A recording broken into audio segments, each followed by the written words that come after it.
Hi Taurus, this is your horoscope for September 2017. Thanks for joining me. It's nice to be with you. It is Mercury retrograde, so I'm changing up the format a little bit. I'm doing everything different.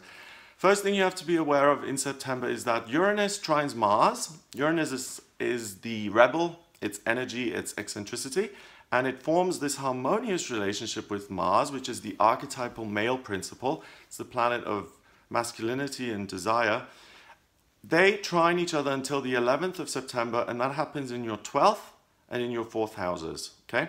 So there's going to be a desire to provide spiritual guidance to members of your family and to make sure that people are okay. Mercury moves into Leo from Virgo because it's in retrograde, it's going backwards, on the 1st of September, and it moves backwards into your 4th house.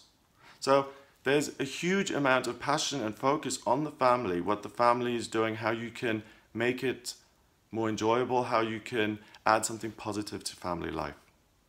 Venus is in Leo until the 20th in your 4th house. So we've got Mars, the archetypal male principle, the father.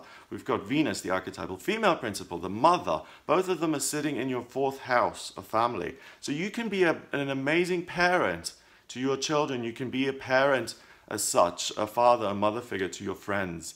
But also, if you have gone through trauma, if you hate yourself, if you have gone through difficult things, you can reparent yourself. And you can look at all of those things that you didn't get in childhood. Maybe your mother didn't love you or hold you, or maybe your father didn't love you or he was absent.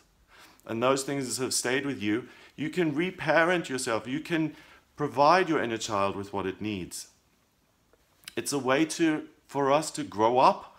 It's a way for us to actualize ourselves and not to be locked into this repetition cycle of what our parents did and how they thought. We're able to think for ourselves now when we become our own parents.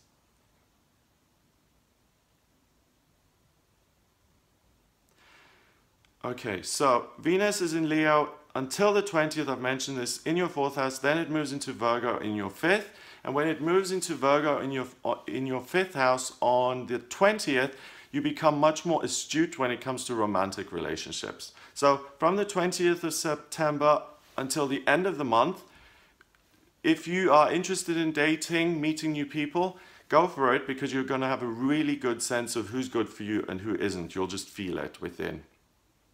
On the 5th of September, Mercury goes direct, so it's no longer in retrograde, and it goes direct in Leo in your 4th house. So again, more passion towards the family, less room for misunderstandings, a real desire to connect in a meaningful way with family members. So you're the family sign so far this month. If you don't have a family of your own, you need to find your tribe. You need to find an adopted family. A lot of LGBT people are forced to create their own family. They feel like they belong to the LGBT community, and that's what they make their family, because their parents, for instance, for example, some cases have rejected them, so they're forced to find their own family. But we all need a family. We all need a sense of community. We all need to belong somewhere. My personal sense of community comes from being part of the 12-step programs. I get a sense of belonging from that, okay? So this month for you is all about family. So if you're single, if you're alone in the world, then that's not a problem. You can find your own tribe. You can find the community that you're looking for. On the 6th of September, the full moon occurs in Pisces, and that's in your 11th house.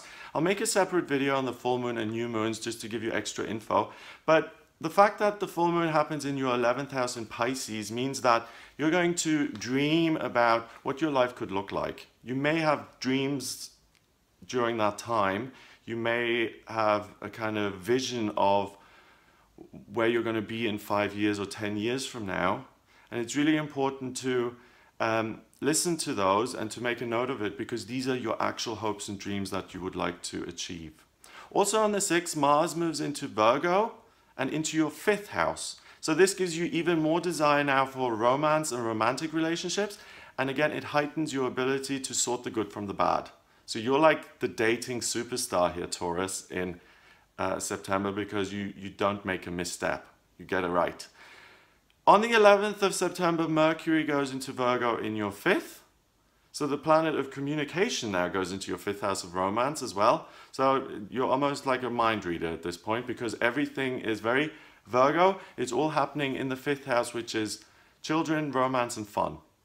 So again, if you don't know how to go about relationships, Virgo is the sign of the learner. It's the sign of taking information in and being able to make sense of it and to make meaning of things. So if you struggle in any of those areas, children, fun, or relationships, you can learn about it this month. You can find a sense of community. You can discover what it is you actually enjoy if you don't know what you enjoy, because some of us don't. And you can also look at what it is you want in your romantic life, if anything. So it's a time of kind of introspection and understanding who you are and what you want. On the 20th, the new moon occurs also in Virgo in your 5th house, so more Virgo energy is being pulled in. So really, you're assessing the situation when it comes to your love life. And if you have been in relationship patterns that have been unhealthy, Freud came up with the term, what was it?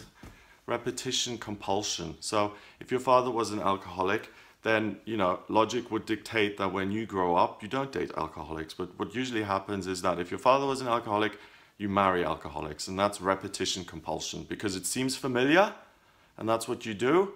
And there are ways out of that. There are ways to stop that repetition from happening. And the first thing is to be aware of what you're doing. So you have this awareness. Virgo is really going to lay it all out for you, and you'll understand yourself better. Finally, on the 30th of the month, Mercury moves again into Libra in your 6th house, and now moving into October, your focus now shifts towards relationships and working relationships in particular. So Mercury is all over the place this month. You're going to be thinking and doing things in different ways, but it looks like a very positive month, especially when it comes to understanding the self, which is so important. I hope you have a wonderful month. If you'd like a private reading with me, then please get in touch via my website. It's gregoryscott.com. I can draw up your birth chart by using your place of birth, date of birth, and time of birth. And that shows me what your vocational aptitudes are, what your soul purpose is, what's coming up for you in future, in terms of your love life, in terms of your health, spirituality, family. And I heard this morning that Louise Hay passed away. So I just want to share her message, really, which was about forgiving ourselves and loving ourselves. And I just want to pay respect to Louise Hay, because she changed my life. When I first read her You Can Heal Your Life book, it was the beginning of a whole new journey for me. So I just want to say thanks to Louise Hay for her amazing contribution on this planet. I know she's in heaven now, doing more good work up there. So on that note, I'm going to love you and leave you. I hope you have a wonderful month. And if you do have any questions that you'd like me to look at specifically, then just get in touch with me via the website. Have a fabulous month, and I'll speak to you in October.